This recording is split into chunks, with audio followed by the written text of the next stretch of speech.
Hello and welcome to aefTV. I'm joined by Michael Gera from Starsight Energy. Welcome, Morning, Michael. Abdullah. Thank you for joining us today. Thanks for having us. And Starsight are the sponsors of the AEF 2021, I believe. And so talk to me about how your company kind of got involved with sponsorship and why is it important for your company to be supporting this event? Yeah, Starsight is the leading commercial industrial solar provider in West Africa, and it has plans to expand throughout the continent. AEF is a forum we've been closely associated, for many years. Unfortunately, COVID interrupted that. This year was the perfect year for us to show what we've been doing. We haven't stood still. And to tell the world about the expansion plans that we have underway and the new solutions we have accompanying those plans. Excellent. Okay. And so talk to me about your company. I mean, what scale are you working kind of on at the moment in terms of your involvement in different territories? Yeah, in Nigeria we are the market leader. We have 550 sites, many of them banks. We have around 45 megawatts of solar installed and a very significant amount of battery storage on our sites as well.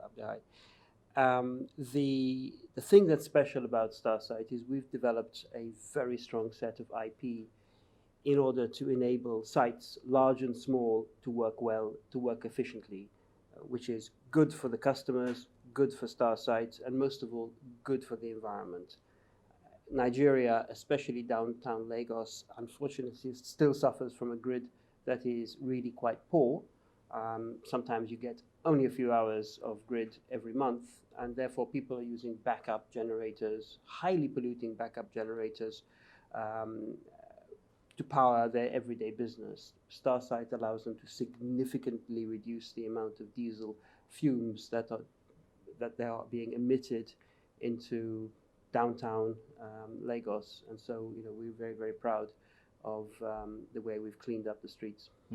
Excellent. And it sounds like you're also involved in supplying power to kind of core elements of the infrastructure within the country. Is that the case? Yeah, we have several relationships with large industrial players. We're very happy to be working with companies in the bottling space and other large industrial concerns. So we feel that we are proving that commercial industrial solar is becoming an integral part of the power solution in the country. Okay. What are some of the obstacles that you face, to get those kind of plants set up, to get business going, and and to get your output, going through the system? Yeah, I think some of it is regulatory. It's inevitable. The official price for power, when you get it in Nigeria, is very, very low. So that causes great concern, much discussion, most of it fruitless, with customers who compare the price we charge to the price they theoretically get it from the grid. And we say, well, the grid isn't giving you any power at that very, very cheap price, but it does slow a discussion down.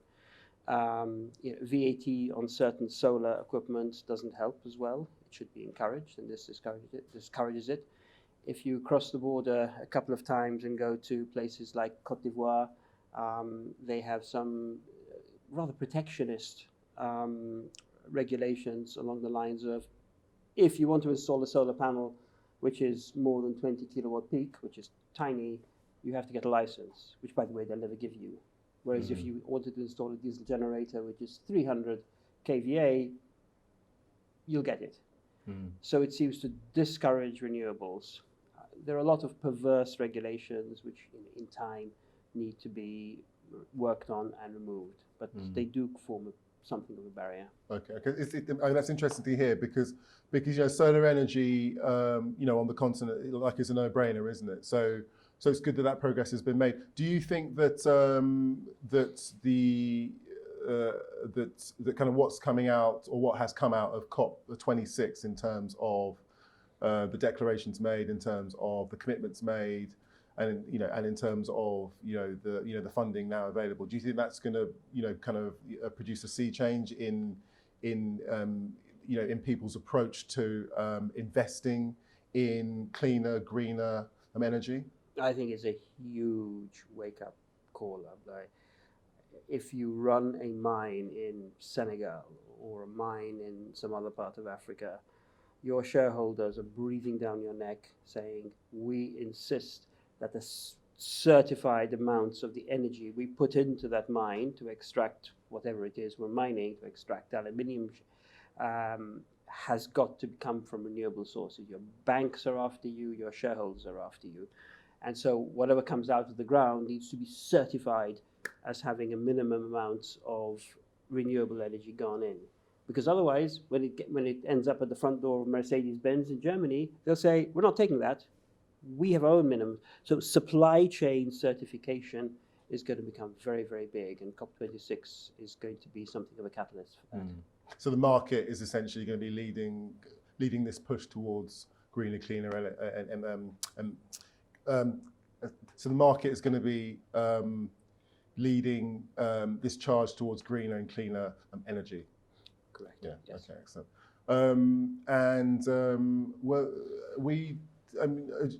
You talked about your company's expansion and kind of future projects. What do you have kind of in the pipeline?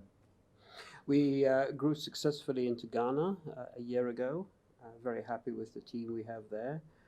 We grew into Kenya this year and already have several megawatts of projects with our partner in that country. We're about to announce a big move into Southern Africa, which will significantly increase the size of our business. And we have been spending time in Francophone Africa where the opportunities are there. And in due course, we'll make a move. Okay.